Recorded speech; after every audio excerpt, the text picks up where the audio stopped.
I missed the start of my son's wedding, and their celebration without me crushed my soul. Grace Pierce was 67 when she discovered, quite by accident, that her presence at her only child's wedding had been treated like a disaster mercifully avoided. That Saturday, before dawn had even softened the dark over Southside Atlanta, she rose from bed the way she had every day since her husband Curtis died in a factory accident 15 years earlier. She pressed her best navy dress, the one she'd bought on layaway over 3 long months, and laid it carefully on the bed. For 4 decades she had sewn in that small house, hemming other people's dreams, but this dress, this day, was supposed to be hers. Hit that subscribe button and tap the bell icon so you never miss our latest uploads. She fixed her hair slowly, twisted silver strands pinned neatly back. She chose her mother's pearl earrings, the ones she reserved for baptisms and funerals, and now, her son Ethan's wedding. On the kitchen table lay her gift, a full set of hand-embroidered sheets, initials intertwined with tiny flowers, stitched in lamplight after she'd finished her paying orders. 60 nights of quiet labor folded into white cotton. She checked everything twice, then a third time, and finally stepped outside, clutching her purse and the wrapped box. The air held that sticky heaviness of an Atlanta morning, but something in her chest felt light, almost girlish. The feeling didn't last. At the corner of Clover Lane, Grace saw the fire trucks first, then the rushing water. A main pipe had burst during the night, turning the street into a muddy river. Barricades blocked every exit. Uniformed firefighters waved cars away from the flooded avenue. Her neighbor, Dilea, leaned out of her window and called, "Grace, you can't drive out."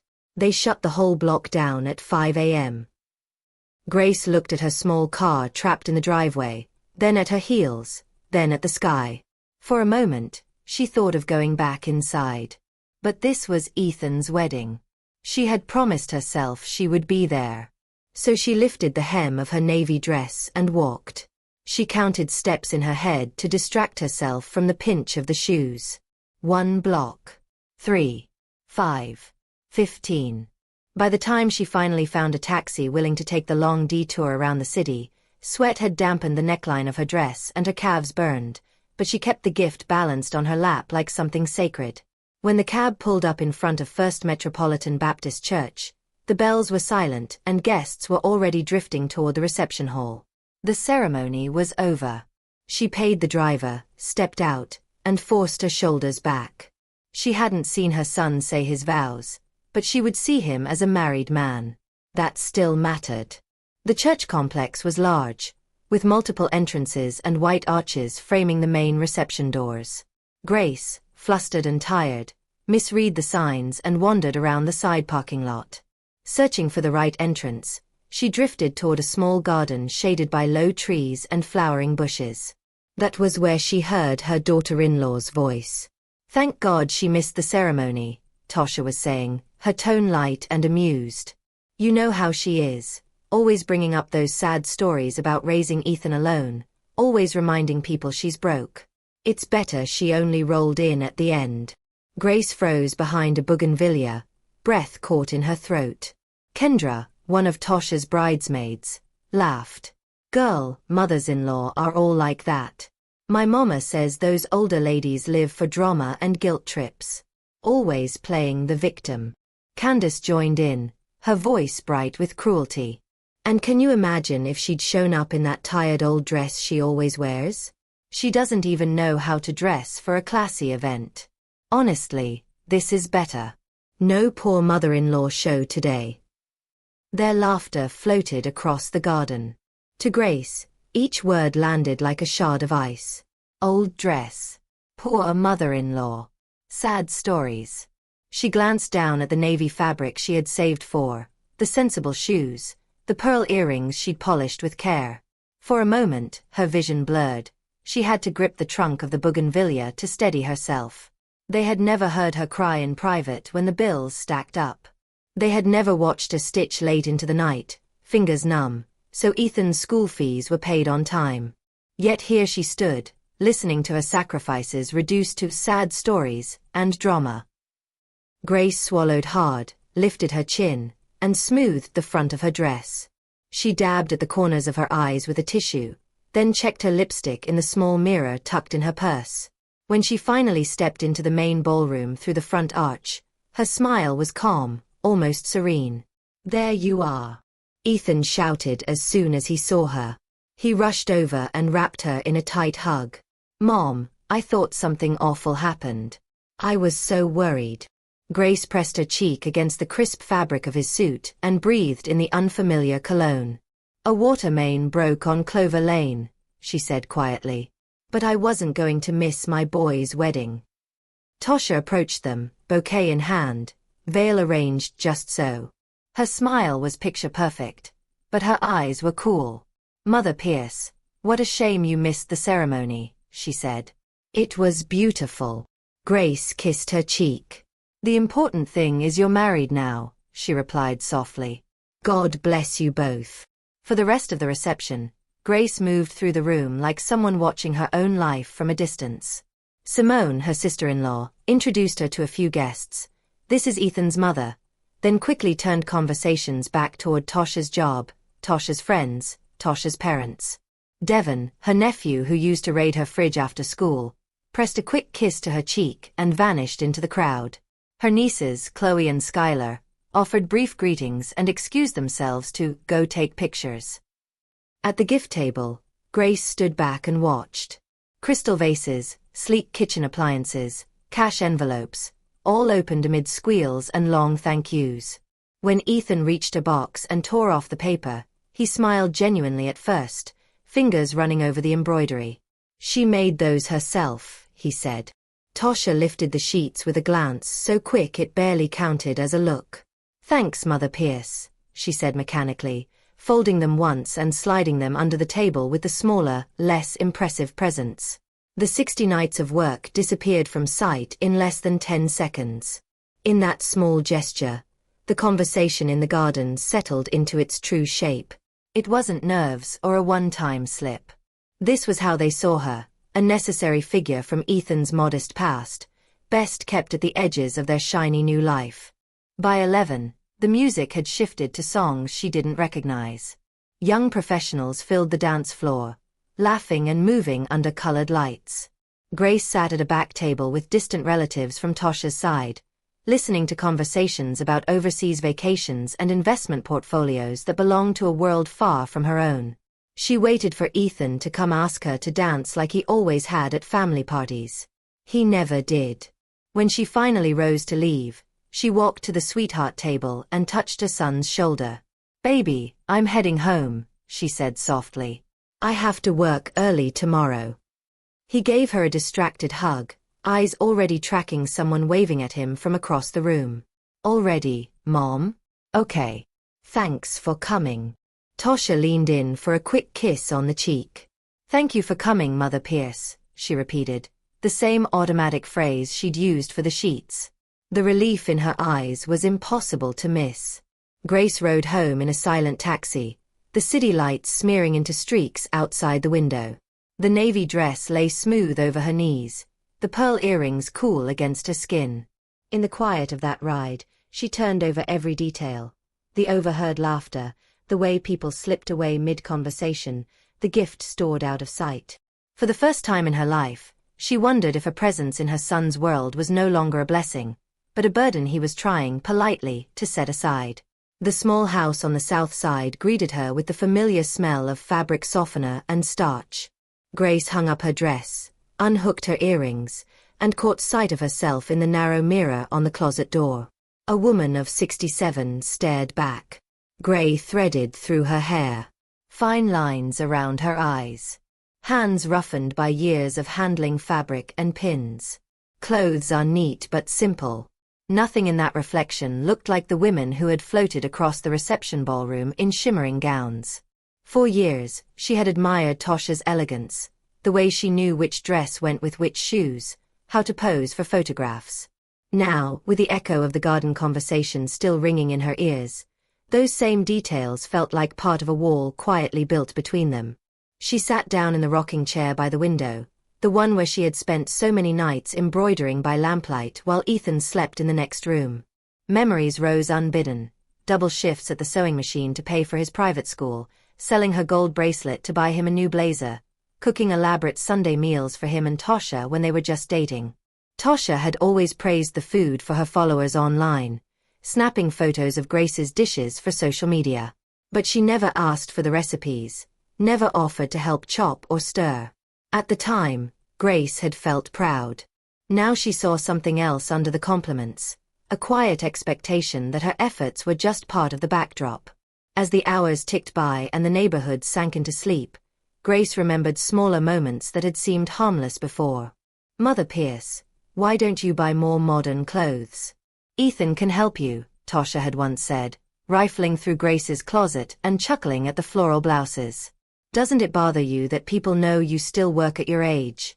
she had asked another time. "Ethan's a professional. You shouldn't have to sew anymore." There had been suggestions about cutting her hair shorter, women your age look better with less fuss, and careful comments about avoiding certain topics in front of Tasha's friends. Grace had always heard them as attempts to help her fit in. That night, she began to wonder if the goal had been to make her invisible. Sunday morning, the house felt too quiet. Grace made herself coffee and sat at the little kitchen table, the ticking clock loud in the stillness. She thought of the last year, Ethan's visits that had shrunk from long afternoons to quick drop-ins with the engine still running outside, Tasha waiting in the car. Phone calls that sounded rushed, his attention half on another screen. Invitations to events that arrived late, if at all. One memory in particular stung. 3 months earlier, Ethan had come by to fix a leaky faucet. While he was in the bathroom, his phone, forgotten on the couch, rang. Tasha's name lit up the screen. The call was answered automatically through the speaker. "Are you done there yet?" Tasha's voice filled the room. "Kendra invited us to lunch, and I don't want to be late just because we're visiting." Just because we're visiting. Grace had quietly stepped out into her tiny garden so Ethan wouldn't know she'd heard. When he emerged, smiling, she lied and said she'd been outside the whole time. Then, later that night, she had dismissed the ache in her chest as oversensitivity. Now, between sips of lukewarm coffee, she recognized it for what it had been, a warning. Over the next 2 weeks, she conducted a small, private experiment. She stopped calling Ethan first. No good morning texts. No evening check-ins. No "how was your day, baby?" messages. She didn't mention the wedding. She didn't ask if they needed anything. She simply waited. 8 days passed before her phone finally rang. "Hey Mom," Ethan said cheerfully. "Do you think you could embroider some initials on a few shirts for me? I bought some new ones for work." He didn't ask how she'd been. He didn't note the silence. He didn't wonder if her lack of messages meant something. He simply called with a favor. "Of course," she heard herself say. Old habits were hard to break. That night, as she guided the needle through fabric, curving his initials on crisp cotton, her mind worked faster than her hands. If he needed her skills, he knew exactly where to find her. But if she simply disappeared from his daily life, how long would it take him to notice? Other small incidents took on a new clarity. A week earlier, Tasha had posted photos of a big family dinner at her parents' house. Ethan smiling among his in-laws, everyone gathered around an impressive table. Grace had not been invited. When she casually asked Ethan about it, he shrugged it off. "It was last minute and very small, Mom. Besides, Tasha thought you wouldn't like the food they made." Kind lies wrapped around deliberate decisions.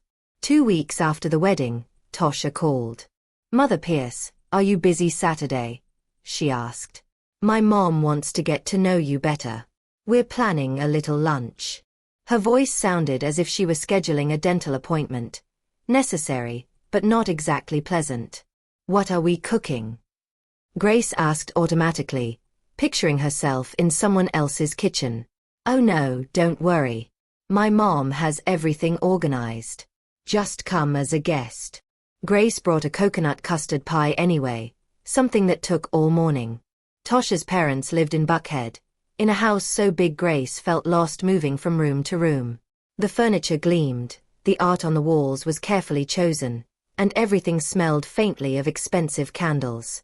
The lunch conversation revolved around restaurants Grace had never heard of, trips to Europe, and retirement accounts managed by firms she couldn't pronounce.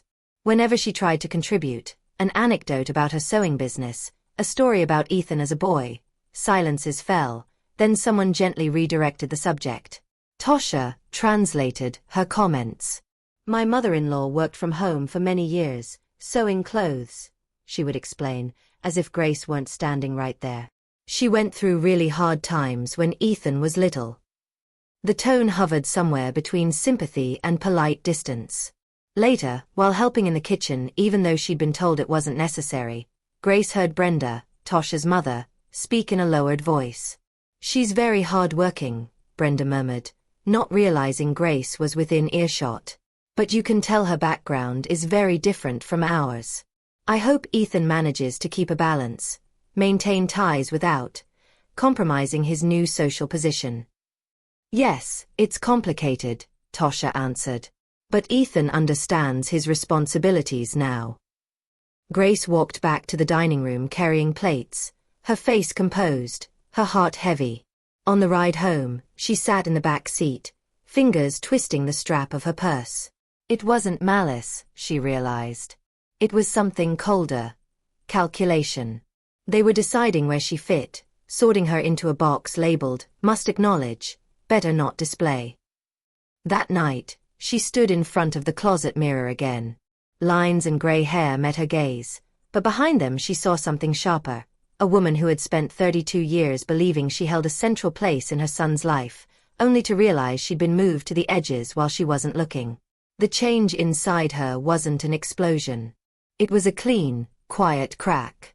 A fault line that, once opened, would never close the same way again.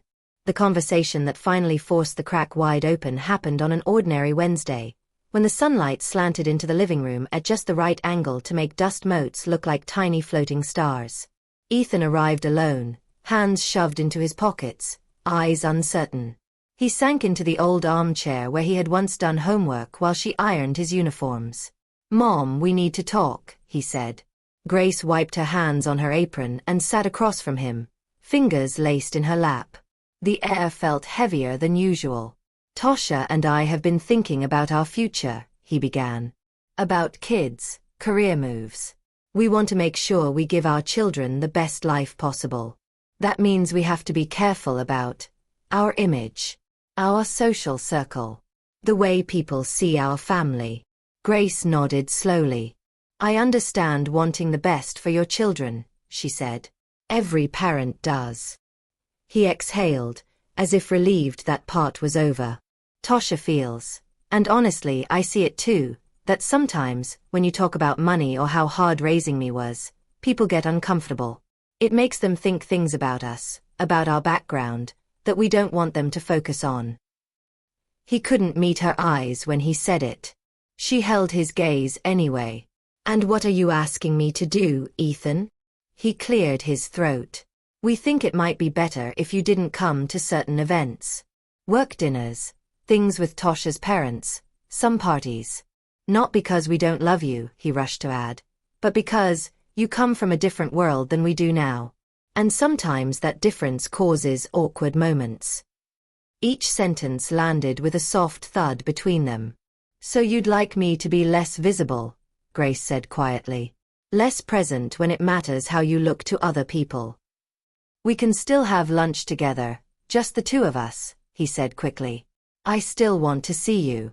I just think it's better to separate things.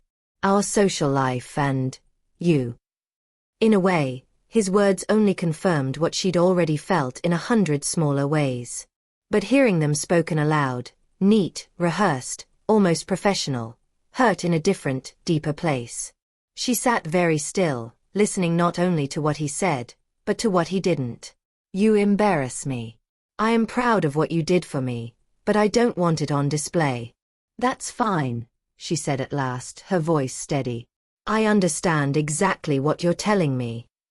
He sagged with relief, clearly believing the hard part was over. He hugged her, promising to call, telling her he loved her. She returned the embrace, but inside, something shifted permanently into a new position. After he left, she sat at her sewing table. The same table where she had once traced patterns for baby clothes while Ethan crawled at her feet. The same table where she kept letters from his college days, notes filled with thanks and promises. Mom, when I graduate, I'll buy you a bigger house. Mom, I'll never forget everything you sacrificed for me. Promises kept, she murmured to herself, sifting the letters. He sent money when she was short. He called on Mother's Day. He wasn't cruel. But somewhere along the way, respect had stepped quietly out of the room. That night, she didn't cry. Instead, she picked up a notebook she'd been using to track her sewing orders and turned to a blank page. The next morning, her best friend, Dalia, came by with a bag of sweet rolls. "You're awfully quiet," she said, settling at the kitchen table. "What's weighing on you?" Grace told her everything. Tasha's words in the garden, Brenda's comment in the kitchen, Ethan's request to be less seen. When she finished, the kitchen clock was the only sound for a moment. "My dear," Dalia said softly, "I've watched this happen in a lot of families around here. The kids climb the ladder, marry people from higher up, and suddenly the hands that push them up are something they're embarrassed to show. It's not always deliberate. But it's real." "Ethan's not ashamed of me," Grace protested weakly. "He never denies we come from a working-class background."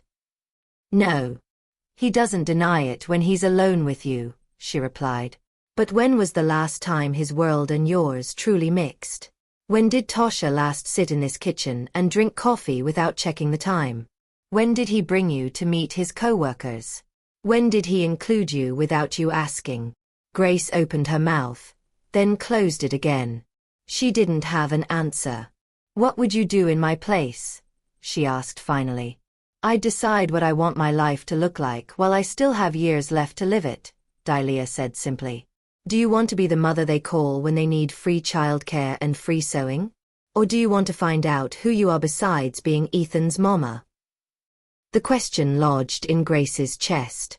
That afternoon, she tried a mental exercise she had never allowed herself before. She imagined evenings with no shirts to embroider for free and no casseroles cooling on the counter, just in case someone dropped by. She pictured weekends with plans that didn't involve waiting by the phone. She asked herself what she might do with her time if she stopped standing by like a reserve player in someone else's game. A vague list began to form in her mind. Learn how to use a computer properly. Visit her sister Maya in Charleston, like she'd been invited to do for years. Take an embroidery class where she wasn't just the one teaching herself from magazines. Buy something in a color she liked, not just what was age-appropriate. Days later, Ethan called to check in. "Have you thought about what we talked about?" he asked, his voice cautiously polite. "Yes," Grace said. "I think you're right. We should all have our own space." She heard the relief through the phone. He wanted permission to feel good about the boundaries he'd set. She gave it to him, but privately, she made her own. That weekend, she didn't cook Ethan's favorite stew. She didn't keep the house spotless, in case they dropped by. She didn't sit near the phone. Instead, she went to Mass alone at St. Thomas, stayed afterward to chat with an old acquaintance, and walked home slowly. When asked about Ethan, she no longer sugar-coated the truth. "He's married now," she told Beatrice with a small smile. "He's busy. I'm learning what to do with my Sundays." That night, she pulled out her notebook again. On a fresh page she wrote, in shaky but determined handwriting, "Things I want for myself." The list was short at first, but it grew. Within a week, the house began to change. Extra chairs were moved to the back room. The guest bedroom became a sewing studio designed for her convenience, not for potential visitors. Her favorite books migrated to the living room shelf instead of being tucked away. On Monday, she went to the community center and signed up for beginner computer classes. On Tuesday, she called Maya and told her she was finally coming to Charleston. No return date set. On Wednesday, she opened a new savings account and told the bank clerk she wanted this money to be for her, not for family emergencies. The decisions were small, quiet, and entirely her own. The new rhythm of Grace's days didn't emerge overnight. It built itself slowly, like a quilt stitched from leftover pieces, each square a small choice in her favor. The first test of this new life came when the invitations began arriving again. "Mother Pierce," Tasha said over the phone one Tuesday, her tone careful. "My mom wants to invite you to a little ladies' lunch on Saturday. Just us women." Grace hesitated only long enough to check her mental calendar. Saturday morning, she had her second computer class, and in the afternoon she had promised herself a trip to the San Juan market to buy colorful thread for a personal project. Not for a gift, not for a client, but just because the design pleased her. "Thank you, Tasha," she said. "But I already have plans for Saturday." There was a pause on the line. "Oh.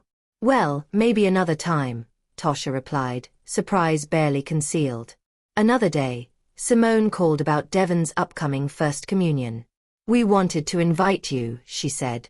"It'll be early next month." "Thank you," Grace answered, still polite. "Let me look at my schedule and get back to you." She hung up and smiled to herself at the phrase. Her schedule.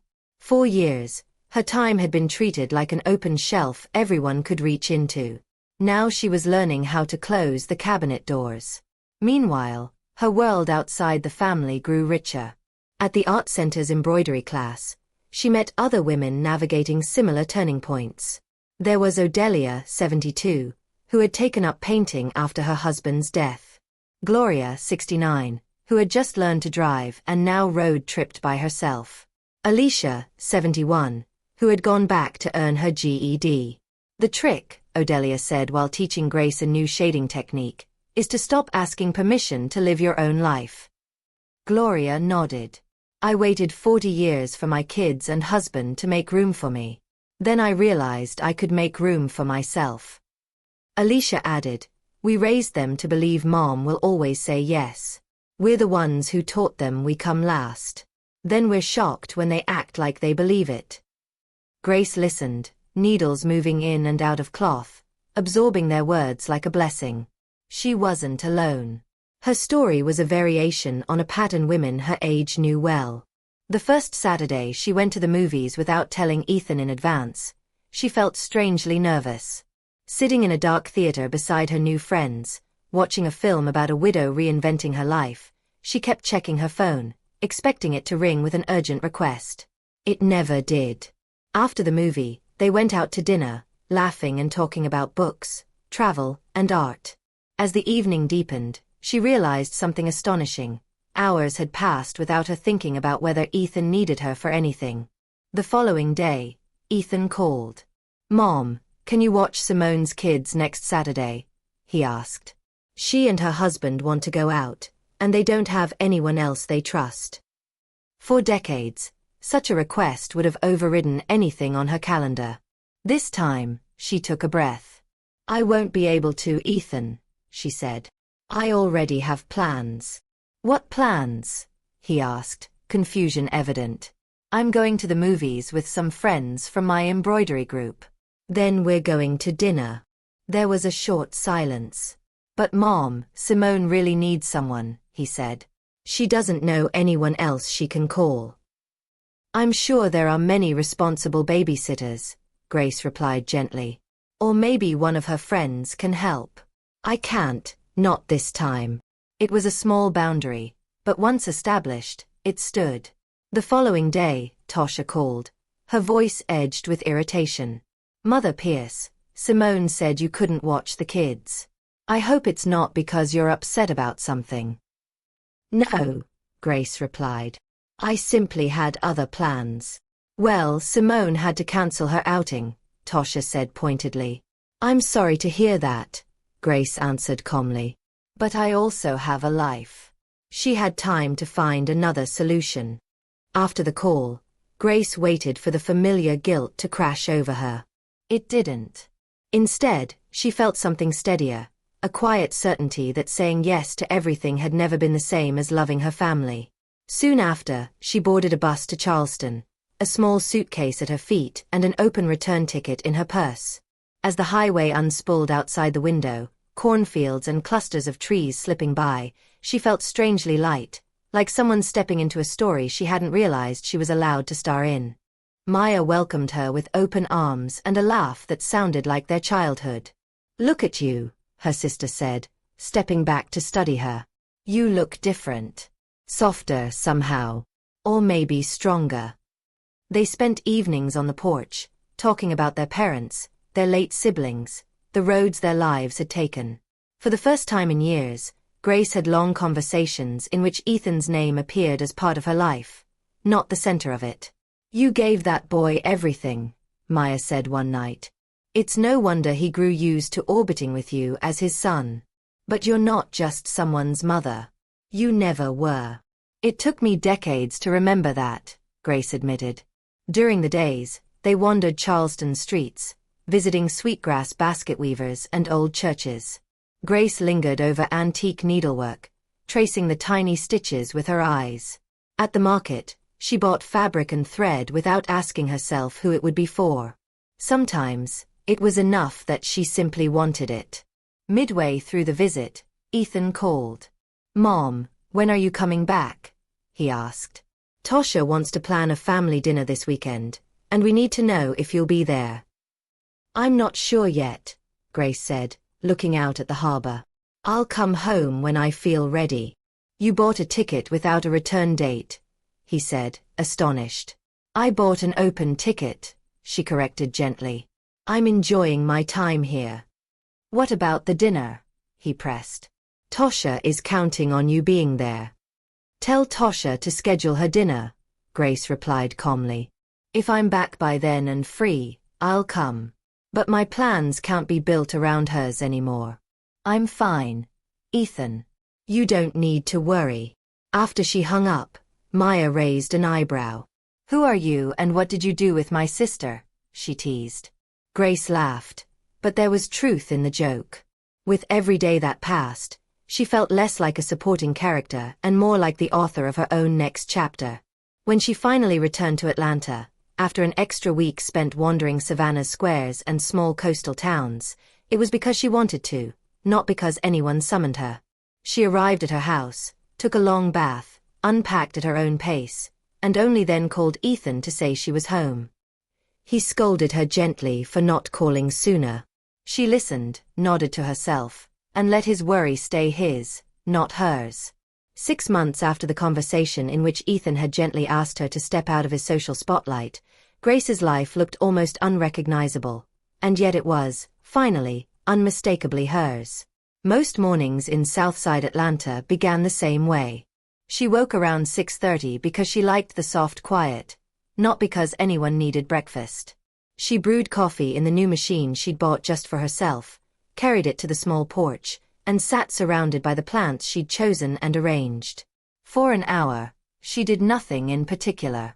She watched the light slide across the leaves of her geraniums, listened to the neighborhood come to life, and let her thoughts move where they wanted.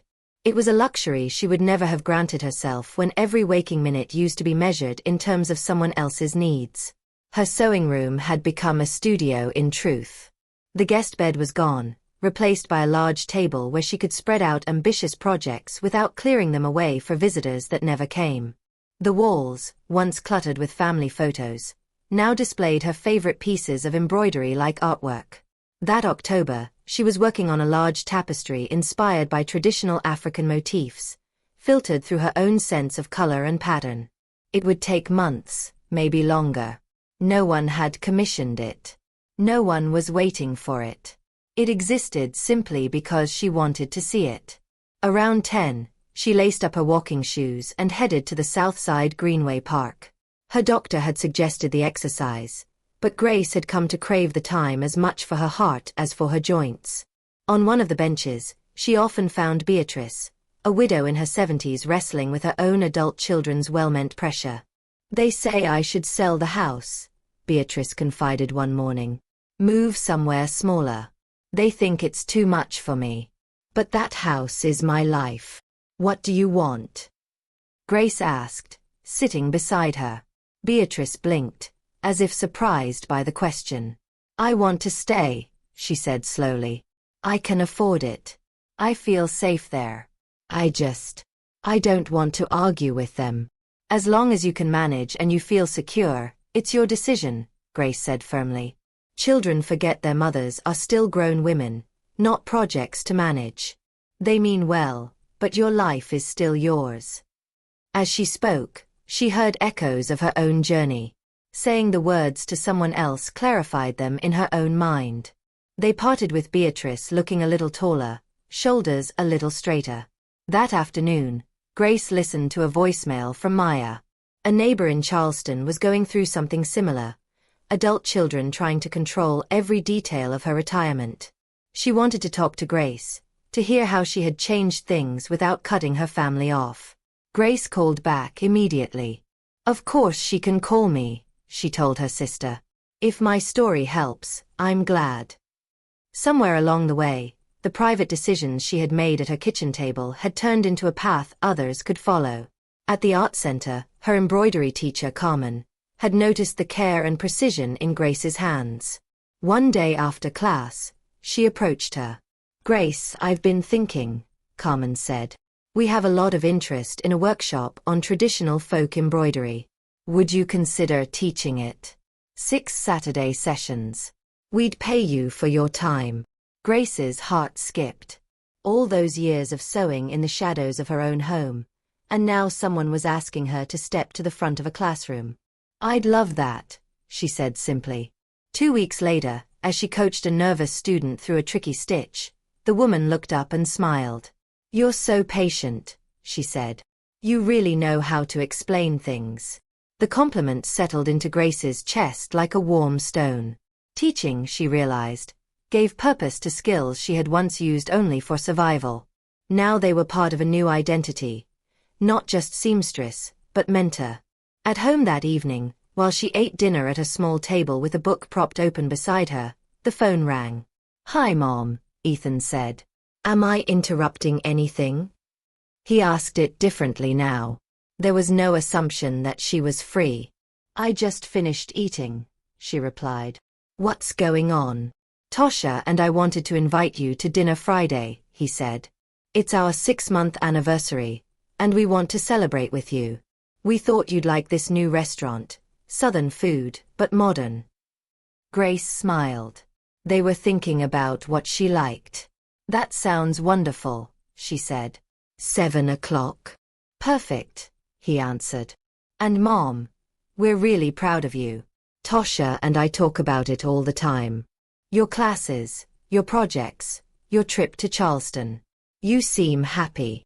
I am, she said, and realized it was the truest thing she'd spoken all day. Friday's dinner was unlike any she'd had with them before. Conversation flowed in new directions. They asked about the workshop she would teach. Tosha wanted to see pictures of the tapestry. Ethan listened when Grace spoke about traveling again, maybe to Savannah on her own next time. At one point, Tosha stirred her drink thoughtfully. I've been thinking about my own mother, she admitted. I think I've treated her the way we used to treat you, like someone who's always available, not like a person with her own dreams. Watching you, it's made me reconsider. Ethan nodded. We grew up thinking of you only as Mom. We never saw the rest of you, he said. That was our mistake. In the parking lot afterward, he walked her to her car. Are you happy, Mom? He asked quietly. Not with us, just with your life. Grace looked up at the night sky, at the faint stars above the city haze, and then back at her son. Yes, she said. For the first time in many years, I feel like I'm living my life instead of waiting at the edges of yours. He took her hand.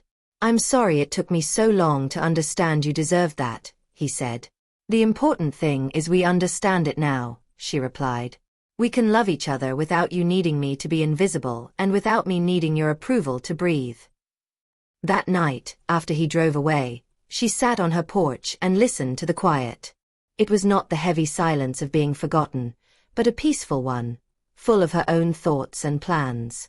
In the weeks that followed, her days continued to unfold along this new pattern. Morning walks. Afternoon stitches. Phone calls not just from Ethan, but from women like Beatrice and Rosario, all wanting to know how she had done it, how she had gone from being an afterthought at her own son's wedding to a woman whose time and presence were treated as something valuable. Her answer was never dramatic. "I stopped waiting for them to decide I mattered," she would say. "I decided it myself first. When I treated my life as important, they eventually learned to see it that way, too." On a bright October morning, watering her geraniums, she felt a wave of calm roll through her. She thought back to the woman hiding behind a bougainvillea, listening to cruel laughter, believing her worth lived only in the eyes of the people in that garden. That woman still existed in her memory, but she was not the one holding the watering can now. Grace Pierce had become something else, a mother who loved her son dearly, and a woman who finally loved herself just as fiercely. Her life no longer depended on how often he called, which dinners she was invited to, or where she sat at a party. Instead, it flowed from within, from the quiet certainty that self-respect and self-love were not selfish, but the foundation for every relationship that followed. The invitations from Ethan and Tasha kept coming, now planned in advance, focused on her interests, filled with real curiosity about her world. The invitations she received from her own friends, students, and sister multiplied, too. For the first time, she had to look at her calendar and decide which ones she genuinely wanted to accept. And on evenings when there were no invitations at all, she was perfectly content to sit alone in her rocking chair, needle in hand, stitching her own story into the fabric of her days, one small, steady thread of independence at a time.